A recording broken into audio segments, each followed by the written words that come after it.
Manahil bag ولد Shahbaz bag, آپ کا نکاح فرزام خانزادہ ولد سلیمان خانزادہ کے ساتھ حق مہر 50 لاکھ سکہ رائج الوقت ہونا طے پایا ہے۔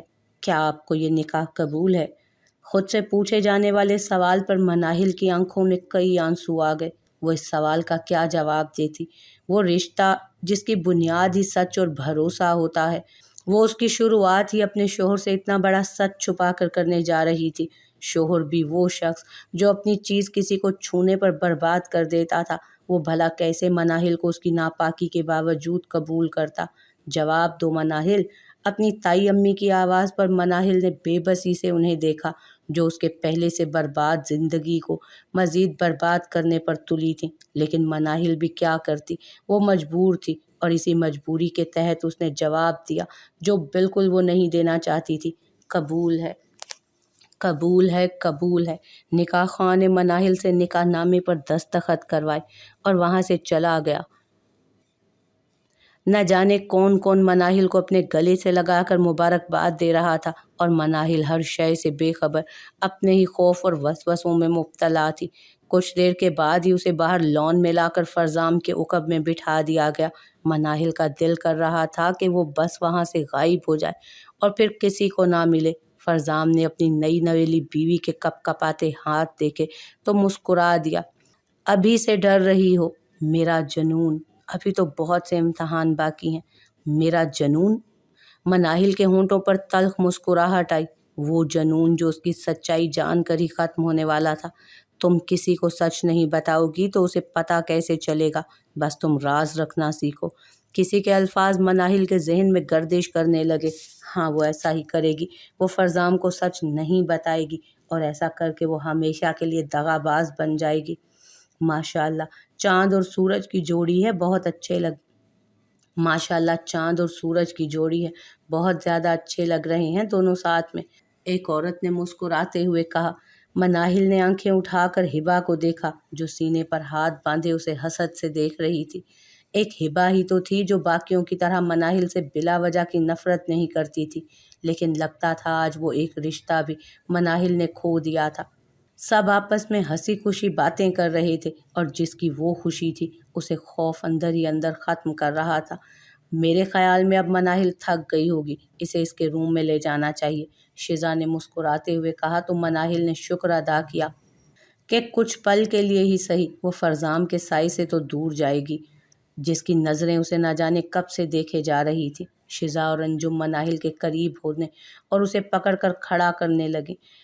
روم میں تو من جائے گی نا، لیکن اپنے نہیں میرے۔ فرزام کی بات پر جہاں مناہل کا دھڑکتا دل بند ہوا تھا، وہیں سب نے حیرت سے اسے دیکھا تھا۔ شاید بھول گئے ہیں آپ کہ میں نے نکاح کے ساتھ رخصتی کی بھی بات کی تھی۔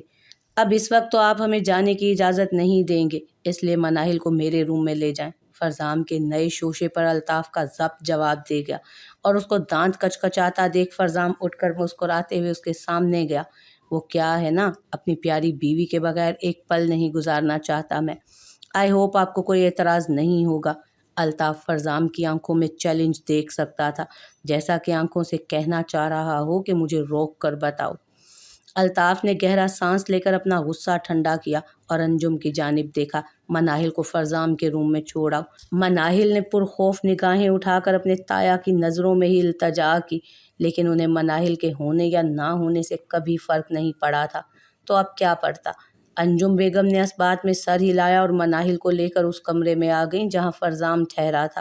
مناہل کو وہاں چھوڑ کر انجم بیگم تو خاموشی سے وہاں سے چلی گئیں، لیکن مناہل نے شیزا کا ہاتھ تھام لیا اور نم پلکوں سے اس کو دیکھا۔ پھپھو پلیز مجھے یہاں چھوڑ کر مت جائیں۔ شیزا نے اپنا ہاتھ مناہل کے ہاتھ پر رکھا اور اپنا ہاتھ چھڑوایا۔ ڈرنے کی کوئی بات نہیں ہے مناہل، اپنے خوف کو چھپانا سیکھو۔ بچپن سے لے کر اب تک مناہل یہی تو کرتی آ رہی تھی، لیکن کب تک؟ اس کی ہمت اب جواب دے چکی تھی۔ کتنی دیر ہی وہ اسی جگہ پر کھڑی اپنے شوہر کا انتظار کرتی رہی۔ جسم کا روم روم خوف سے کانپ رہا تھا۔ خانزادہ خاندان سے تعلقات بڑھانے کے لیے اس کی شادی فرزام خانزادہ سے کی گئی تھی، لیکن وہ اس کے بارے میں سچ نہیں جانتا تھا۔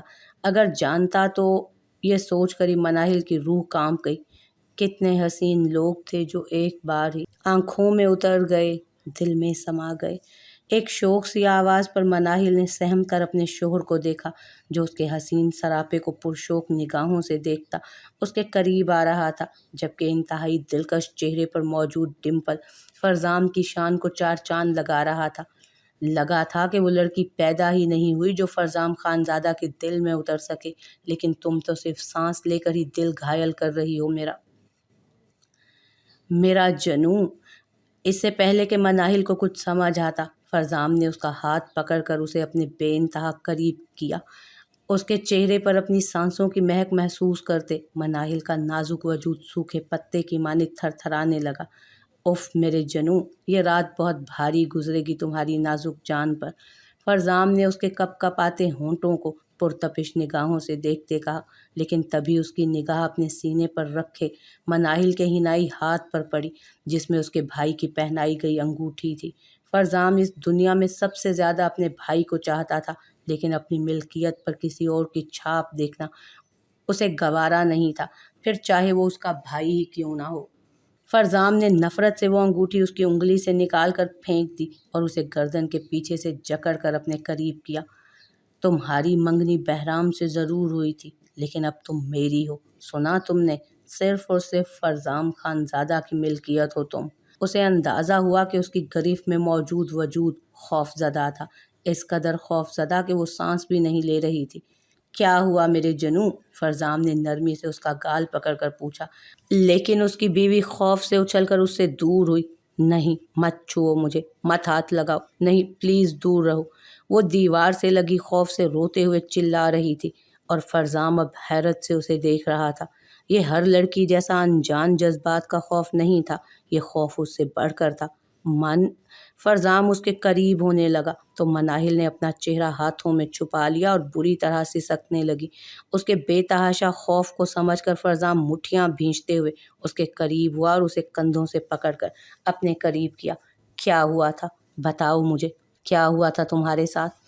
مناہل اس کی سختی دیکھ کر مزید ڈر گئی۔ پہلے تو اس نے سوچا کہ جھوٹ بول دے، لیکن وہ اس کا شوہر تھا، بھلا اس سے سچ چھپ سکتا تھا کیا؟ یہ سوچ کر ہی مناہل کا نازک دل خوف سے بند ہوا کہ سچ جان کر وہ کیا کرے گا۔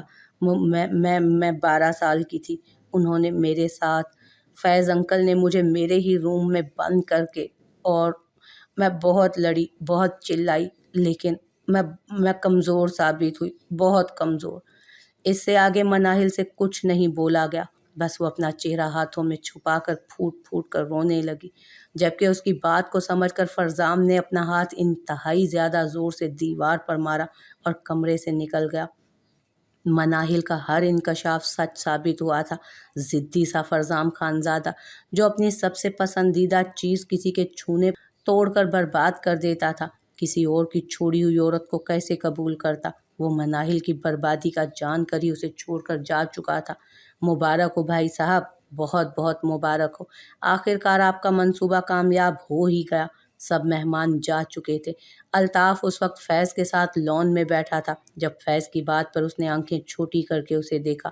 ارے اب ایسے مت دیکھیں بھائی صاحب، جانتا ہوں کہ خانزادہ سے آپ نے تعلق ضرور کچھ سوچ سمجھ کر ہی جوڑا ہے، خاص طور پر مناہل کے ذریعے، جس کے نام شہاب کے حصے کی ساری جائیداد ہے، اس لحاظ سے وہ آپ کے بزنس کی 50% مالک ہے۔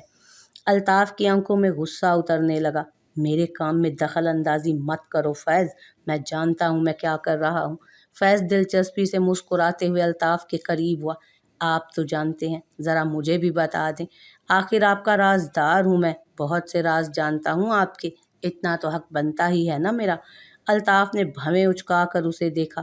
تم مجھے دھمکی دے رہے ہو؟ فیض ہلکا سا ہنس دیا۔ ارے میری اتنی اوقات کہاں بھائی صاحب، میں تو بس آپ کو یاد کروا رہا تھا کہ کہیں آپ بھول تو نہیں گئے کہ آپ نے جو کیا وہ سب میں بھی جانتا ہوں۔ اب آپ کو یہ دھمکی لگتی ہے تو آپ کی مرضی، فیض نے عام سے انداز میں کہا تو الطاف کافی دیر اپنے بہنوئی کو دیکھتا رہا اور پھر گہرا سانس لے کر آہستہ سے بولا، فرزام اور بہرام کا اس دنیا میں ایک دوسرے کے سوا کوئی بھی نہیں۔ الطاف کے بات شروع کرنے پر فیض دلچسپی سے اسے دیکھنے لگا۔ اس لیے اگر دونوں میں سے کسی ایک کی بھی شادی اور بچہ ہو جائے تو کل کو ان کی جائیداد اس عورت اور بچے کی ہوگی نا؟ الطاف کی چالاکی پر فیض اشش کر اٹھا، اور اگر کل کو انہیں کچھ ہو جائے تو وہ جائیداد مناہل اور اس کی اولاد کی ہوگی، اور جتنی مناہل معصوم ہے تم یہ کہہ سکتے ہو کہ وہ جائیداد ہماری ہوگی۔ الطاف نے چالاکی سے مسکراتے ہوئے کہا، ویسے بھی شہاب کی وصیت کے مطابق مناہل کو جائیداد پر اختیار تبھی ملے گا جب اس کی شادی ہوگی، اس لیے سمجھ لو کہ ایک تیر سے دو نشانے لگاؤں گا۔ بس ایک بار مناہل کی اولاد اس دنیا میں آ جائے، پھر ان دونوں بھائیوں سے بھی پیچھا چھڑوا لوں گا، اور شہاب کی جائیداد کے ساتھ ساتھ خانزادہ خاندان کی جائیداد بھی صرف میری ہوگی۔ الطاف نے مسکراتے ہوئے کہا، اور فیض بھی اس کے ساتھ ہی مسکرا دیا۔ کیا بات ہے بھائی صاحب، ماننا پڑے گا، بہت ہی شیطانی دماغ ہے آپ کا۔ اپنے ماضی کے کارنامے آج تک کسی کو پتہ نہیں چلنے دیے، اور اب یہ بہت آگے جائیں گے آپ۔ الطاف نے سامنے پڑا گلاس مسکراتے ہوئے ہونٹوں سے لگایا۔ طاقت کا نشہ اس کی انسانیت تک کو ختم کر چکا تھا۔ ارے آپ دونوں یہاں بیٹھ کر باتیں کر رہے ہیں؟ شیزا ان کے پاس بیٹھ کر مسکراتے ہوئے پوچھنے لگی۔ فیض نے مسکرا کر اپنی بیوی کو دیکھا۔ کچھ خاص نہیں، بس کچھ ماضی کی یادیں تازہ کر رہے تھے اور کچھ مستقبل کا سوچ رہے تھے۔ شیزا کی مسکراہٹ گہری ہوئی۔ یوں ہی ساتھ رہیں گے تو مستقبل بھی روشن ہوگا آپ کا، ضرور۔ الطاف نے مسکرا کر شان سے کہا، اس بات سے بے خبر کہ گناہوں کی بھی ایک مدت ہوتی ہے جو اب ختم ہونے والی تھی۔ فرزام کا دل کر رہا تھا کہ یہ دنیا جلا دے، ہر چیز ختم کر دے۔ اس وقت فرزام کو یہ دنیا جتنی بری لگ رہی تھی، اتنی اسے کبھی نہیں لگی تھی، تب بھی نہیں جب اس کے اپنے ماں باپ اس کی آنکھوں کے سامنے چل بسے تھے۔ اس نے سوچا تھا کہ اس کی جس دلکشی پر ہر لڑکی فدا ہو جاتی ہے، اسی کا جادو مناہل پر چلا کر صبح کو اسے ٹوٹا بکھرا الطاف بیگ کے قدموں میں پھینک جائے گا، لیکن جسے اس نے برباد کرنے کے لیے چنا تھا وہ تو پہلے سے ہی تباہ تھی۔ فرزام اسے کیا توڑتا جس کے وجود اور انا کو اس کے اپنوں نے ہی کرچی کرچی کر دیا تھا۔ فیض سے زیادہ غصہ تو فرزام بیگ کو بیگ ولا کے مکینوں پر آ رہا تھا۔ ان کی چھت کے نیچے ایک معصوم پر قیامت ٹوٹ پڑی اور انہیں خبر ہی نہیں ہوئی۔ اگر انہیں پتہ بھی تھا تو وہ شخص سانس کیوں لے رہا تھا؟ فیض اور اس کے گناہ کا سوچ کر ہی فرزام نے اپنی مضبوط مٹھیاں بھینچ لیں اور سیدھا باہر لان میں آیا، جہاں فیض ہنس ہنس کر الطاف اور شیزا سے باتیں کر رہا تھا۔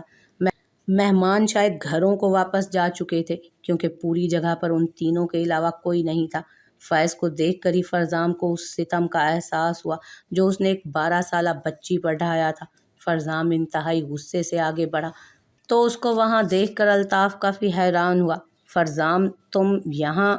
کیا ہوا؟ سب ٹھیک؟ الطاف کو نظر انداز کرتے ہوئے فرزام نے فیض کو گریبان سے پکڑ لیا اور اپنے ساتھ گھسیٹنے لگا۔ اس کی اس حرکت پر الطاف اور شیزا حیرت سے اس کی طرف لپکے۔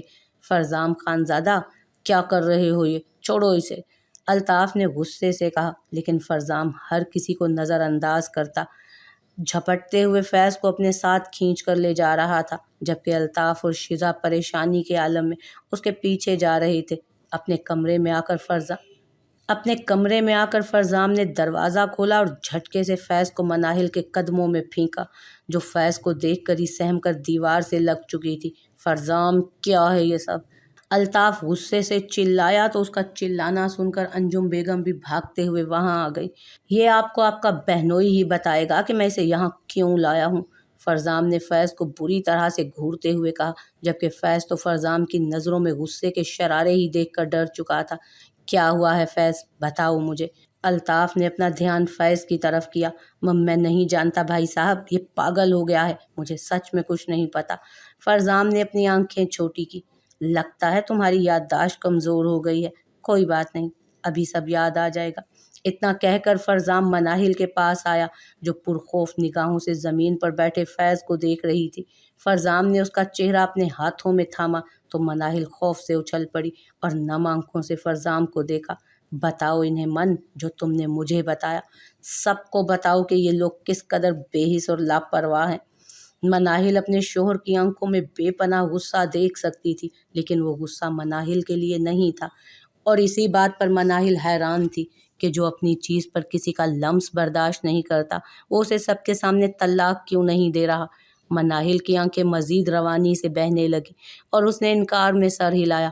فرزام نے انتہائی نرمی سے اس کے آنسو پونچھے، ڈرو مت من، میں تمہارے ساتھ ہوں، میرے ہوتے ہوئے کوئی بھی تمہیں چھو نہیں سکتا، بس تمہیں ہمت کر کے سب بتانا ہے، اس جانور کا اصلی چہرہ سب کو دکھانا ہے۔ نہ جانے فرزام کے نرمی سے بولے گئے ان الفاظ اور اس کے مناہل کا گال سہلانے کا لمس ایسا کیا جادو کر گیا جو مناہل کی طاقت بننے لگا۔ بتاؤ من، اب چپ مت رہو، سب کو بتا دو، اس کا گناہ چھپانے کے قابل نہیں، بتا دو سب کو کیا کیا تھا اس نے۔ فرزام کے الفاظ مناہل کی ہمت بنے تھے۔ اس نے ایک نظر زمین پر بیٹھے فیض کو دیکھا، پھر ہمت کرتے ہوئے بولی، میں 12 سال کی تھی، یہ آدھی رات کو میرے روم میں آئے اور انہوں نے… مناہل خوف سے کانپنے لگی تو فرزام نے اس کا چہرہ اپنی جانب کر لیا اور اپنی نظروں سے اس کی ہمت بڑھانے لگا۔ انہوں نے مجھے زبردستی… مناہل اب پھوٹ پھوٹ کر رونے لگی اور کمرے میں موجود ہر شخص پتھر کا ہو چکا تھا۔ میں نے کہا کہ میں سب کو بتا دوں گی تو انہوں نے میرے منہ پہ تھپڑ مارا اور کہا کہ اگر میں نے کسی کو کچھ بھی بتایا تو مجھے مار دیں گے یہ۔ مناہل اب اپنا چہرہ ہاتھوں میں چھپا کر پھوٹ پھوٹ کر رونے لگی۔ فرزام مناہل سے دور ہوا اور فیض کے سامنے کھڑا ہوا۔ کچھ یاد آیا؟ فیض کا رنگ اب زرد پڑ چکا تھا۔ اس نے کمرے میں کھڑے ہر شخص کو ڈرتے ہوئے دیکھا۔ یہ جھوٹ بول رہی ہے بھائی صاحب، ایسا کچھ… اس سے پہلے کہ فیض اپنی بات مکمل کرتا، فرزام نے اسے گریبان سے پکڑ کر اپنے مقابل کیا اور ایک زوردار تھپڑ اس کے منہ پہ مارا۔ اس سے پہلے کہ فیض اس تھپڑ کے اثر سے سنبھلتا، فرزام اسے مکوں سے بری طرح مارنے لگا۔ شیزا نے روتے ہوئے آگے بڑھنا چاہا۔ دور رہو۔ فرزام کی آواز کمرے میں گونجی تو شیزا سہم کر اپنی ہی جگہ پر رک گئی۔ ورنہ یہ سب تمہارے ساتھ کرتے ہوئے یہ نہیں سوچوں گا کہ تم عورت ہو۔ فرزام کا غصہ دیکھ کر شیزا کی روح تک کانپ گئی۔ فرزام نے اب فیض کو زمین پر پھینکا اور اسے پیروں سے مارنے لگا۔ سب کی طرح مناہل بھی حیرت سے فرزام کو دیکھ رہی تھی۔ نہیں، بس وہ سچ کہہ رہی ہے، سب سچ کہہ رہی ہے۔ میں نے 7 سال پہلے مناہل کے ساتھ زیادتی کی تھی۔ پلیز مجھے مت مارو، مت مارو، معاف کر دو مجھے، معاف کر دو۔ فیض روتے ہوئے چلایا اور اس کی بات پر جہاں ہر کوئی سکتے میں چلا گیا، وہیں فرزام نے نفرت سے اپنی ٹانگ فیض کے پیٹ میں ماری، جس کی وجہ سے وہ کرا اٹھا۔ معافی مانگنی ہے نا تو اس سے مانگ، جس پر ظلم کرتے ہوئے تو نے یہ بھی نہیں سوچا کہ وہ تیری بیٹیوں جیسی ہے۔ میری من سے معافی مانگ۔ سب سچ جاننے کے بعد بھی فرزام کے میری من کہنے پر مناہل نے حیرت سے اسے دیکھا، کیونکہ وہ ایسا کچھ بھی نہیں کر رہا تھا جیسا مناہل نے سوچا تھا۔ مانگ معافی۔ فرزام نے ایک زوردار لات اس کے پیٹ میں مار کر کہا تو فیض رینگتے ہوئے مناہل کے پاس گیا اور اس کے پیر پکڑ لیے۔ مناہل ڈر کر اس سے دور ہونے لگی۔ پلیز مجھے معاف کر دو مناہل، مجھے معاف کر دو، فیض نے روتے ہوئے کہا اور مناہل نم آنکھوں سے اپنے گنہگار کو دیکھنے لگی۔ کبھی مناہل بھی تو اس کے سامنے یوں ہی روتی رہی تھی، گڑ گڑاتی رہی تھی، لیکن اس نے مناہل کی ایک نہیں سنی، اور آج وہ بھی مناہل کے قدموں میں گرا بھیک مانگ رہا تھا، لیکن مناہل کے پاس اسے دینے کے لیے کچھ بھی نہیں تھا، معافی بھی نہیں۔ کیا تم اسے معاف کرنا چاہتی ہو من؟ فرزام کی آواز پر مناہل نے ایک نظر اپنے شوہر کو دیکھا، پھر خود کو مضبوط کرتے ہوئے انکار میں سر ہلا دیا۔ نہیں کرنا چاہتی تھی وہ اس درندے کو معاف، نہیں تھا وہ معافی کے قابل۔ اس کے جواب پر ایک خطرناک مسکراہٹ نے فرزام کے ہونٹوں کو چھوا۔ فرزام نے آگے بڑھ کر فیض کو پیچھے گردن سے پکڑ کر اپنی طرف کھینچا اور اپنی کمر کے پاس ایک ریوالور نکال کر فیض کی کن پٹی پر رکھ دیا۔ ایک چیخ شیزا کے ہونٹوں سے نکلی اور اس نے آگے ہونا چاہا۔ دور رہو میڈم، ورنہ جو گولی 1 منٹ بعد مارنی ہے اسے چلتے سیکنڈ بھی نہیں لگے گا۔ مناہل کے ساتھ ساتھ کمرے میں موجود ہر شخص کی آنکھیں حیرت سے پھٹی کی پھٹی رہ گئیں۔ مناہل کو تو لگا تھا کہ وہ اسے پولیس کو دے دے گا، لیکن فرزام کے ہاتھ میں وہ ریوالور دیکھ کر مناہل خوف سے کانپنے لگی۔ چھوڑو اسے فرزام۔ الطاف کے حکم دینے پر فرزام نے نظریں گھما کر اسے دیکھا، لیکن پکڑ ابھی بھی فیض پر مضبوط تھی، جو اپنے زخموں اور گردن پر دباؤ کی وجہ سے مزاحمت بھی نہیں کر پا رہا تھا۔ سب جاننے کے بعد بھی آپ یہ چاہتے ہیں کہ میں اسے چھوڑ دوں؟ فرزام نے کافی دلچسپی سے پوچھا۔ یہ ہمارے گھر کا معاملہ ہے فرزام خان زادہ، ہم خود دیکھ لیں گے۔ فرزام کے گال پر موجود ڈمپل نمایاں ہوا۔ غلط الطاف حیدر بیگ، یہ میری بیوی کا معاملہ ہے اور وہ اسے معاف نہیں کرنا چاہتی۔ فرزام نے خوف سے کانپتی مناہل کو بہت زیادہ حق سے دیکھتے ہوئے کہا۔ اس کے الفاظ میں وحشت نہیں بلکہ آنکھوں میں بے پناہ جنون تھا۔ اگر تم نے اسے کچھ کیا تو ہمارے تعلق اور دوستی کو بھول جانا تم، پھر ہمارے درمیان بس ایک ہی تعلق رہ جائے گا جسے دشمنی کہتے ہیں، اور یقین کرو فرزام خان زادہ، تم الطاف بیگ سے دشمنی مول لینا نہیں چاہو گے۔ الطاف نے فرزام کو دھمکا کر ڈرانا چاہا، لیکن اس کا الٹا ہی اثر ہوا۔ ڈرنے کی بجائے فرزام کے چہرے کی مسکان گہری ہو چکی تھی، جیسے کہ اسے الطاف کا چیلنج پسند آیا ہو۔ تمہاری دشمنی؟ فرزام ایک پل کو رکا اور اپنی گرفت میں روتے ہوئے فیض کو دیکھا۔ قبول ہے، اتنا کہہ کر فرزام نے گولی چلا دی اور فیض کا بے جان وجود جھٹکے سے زمین پر گر گیا۔ سر کے پاس سے خون پانی کی طرح بہہ کر فرش پر پھیلنے لگا۔ فیض! شیزا چلا کر فیض کے پاس گئی اور پھوٹ پھوٹ کر رونے لگی، جبکہ مناہل تو خوف سے ہی پتھر بنی فیض کے مردہ وجود کو اپنے قدموں میں پڑا دیکھ رہی تھی۔ اسے یہ سب بہت ڈراؤنا خواب لگ رہا تھا۔ کیا سچ میں اس کے شوہر نے اس کی وجہ سے کسی کی جان لے لی تھی؟ اچانک ہی فرزام آگے بڑھا اور مناہل کا ہاتھ تھام لیا۔ مناہل نے سہم کر اسے دیکھا اور اپنا ہاتھ چھڑوانا چاہا۔ مناہل کی اس حرکت پر فرزام کی پکڑ اور مضبوطی کے ساتھ ساتھ اس کی آنکھوں میں سختی اتری، جیسے مناہل کی یہ حرکت اسے کچھ خاص پسند نہ آئی ہو۔ چلو من، میرے ساتھ، وہاں جہاں تمہیں تکلیف دینا تو دور، جہاں تمہارے سائے کو بھی کوئی فرزام خان زادہ کی اجازت کے بغیر نہیں چھو سکے گا۔ میرے ساتھ میری دنیا میں چلو میرا جنوں۔ مناہل نے سہم کر اس شخص کو دیکھا جو اس کا شوہر تھا۔ آپ نے مار دیا انہیں؟ مناہل نے ڈرتے ہوئے کہا۔ فرزام نے نرمی سے اس کے آنسو اپنے پوروں پر چن لیے۔ میں نے صرف وہی کیا جو بہت پہلے کر دینا چاہیے تھا۔ مناہل حیرت سے اس دیوانے کو دیکھنے لگی۔ مجھے آپ سے ڈر لگتا ہے، میں آپ کے ساتھ نہیں جانا چاہتی۔ مناہل کی بات پر شریر کالی نگاہوں میں وحشت اتری۔ معاملہ اب تمہاری چاہت کا نہیں رہا میرے جنوں، اب تم بس میری ہو، خود کی بھی نہیں رہی تم مناہل خان زادہ، تم پر صرف میرا حق ہے، ہمیشہ یاد رکھنا یہ۔ فرزام بہت زیادہ شدت سے کہہ رہا تھا اور اس کی یہ شدت پسندی مناہل کو ڈرا رہی تھی۔ وہ اس کے ساتھ نہیں جانا چاہتی تھی، لیکن وہ جو بھی کر لیتی، اس کا سفر فرزام خان زادہ سے ہی شروع ہوتا تھا اور منزل اسی پر جا کر ختم ہوتی تھی۔ چلو من، ورنہ قسم کھاتا ہوں تمہیں اٹھا کر لے جاؤں گا اور مجھے روکنے کی کسی نے بھی کوشش کی، جان لے لوں گا میں اس کی۔ مناہل نے اسے حیرت سے دیکھا۔ فرزام کی آنکھوں سے ظاہر ہو رہا تھا کہ وہ سچ کہہ رہا ہے۔ اس سے پہلے جو اس نے کہا تھا وہ کر دکھایا تھا۔ مناہل نے ڈرتے ہوئے ہاں میں سر ہلا دیا۔ فرزام نے ایک آخری نگاہ فیض پر ڈالی۔ اس کے بے جان وجود سے شیزا لپٹی رو رہی تھی اور مناہل کا ہاتھ مضبوطی سے تھام کر وہ اسے وہاں سے لے جانے لگا۔ رک جاؤ فرزام، تم مناہل کو نہیں لے جا سکتے، الطاف نے غصے سے کہا، لیکن فرزام تو ایسے تھا جیسے اس نے کچھ سنا ہی نہ ہو۔ وہ مناہل کو اپنے ساتھ کھینچتا ہال تک آ چکا تھا۔ الطاف اس کے پیچھے آیا اور مناہل کا ہاتھ پکڑ لیا۔ تم نے سنا نہیں کہ میں نے کیا کہا؟ تم مناہل کو نہیں لے جا سکتے، میں یہ رشتہ اسی وقت توڑتا ہوں۔ مناہل کا ہاتھ الطاف کے ہاتھ میں دیکھ کر فرزام نے اپنی بندوق نکال کر الطاف کے ماتھے پر رکھ دی۔ 1 سیکنڈ لگے گا تمہیں تمہارے بہنوئی کے پاس پہنچانے میں، اس لیے آج کے بعد میری من کو غلطی سے بھی مت چھونا۔ الطاف نے سہم کر مناہل کا ہاتھ چھوڑ دیا تو فرزام نے بندوق واپس اپنی کمر کے پاس رکھی اور خوف سے کانپتی مناہل کو اپنے ساتھ لے جانے لگا۔ تمہیں یہ دشمنی بہت مہنگی پڑے گی فرزام خان زادہ۔ اچھا ہے، سستی چیزیں میں استعمال بھی نہیں کرتا۔ الطاف بس غصے میں دانت کچکچا کر رہ گیا۔ وہ بس مناہل کو فرزام کے ساتھ جاتے ہوئے دیکھ سکتا تھا، لیکن فرزام وہ آگ تھا جس کے سامنے الطاف بیگ بھی بے بس ہو چکا تھا۔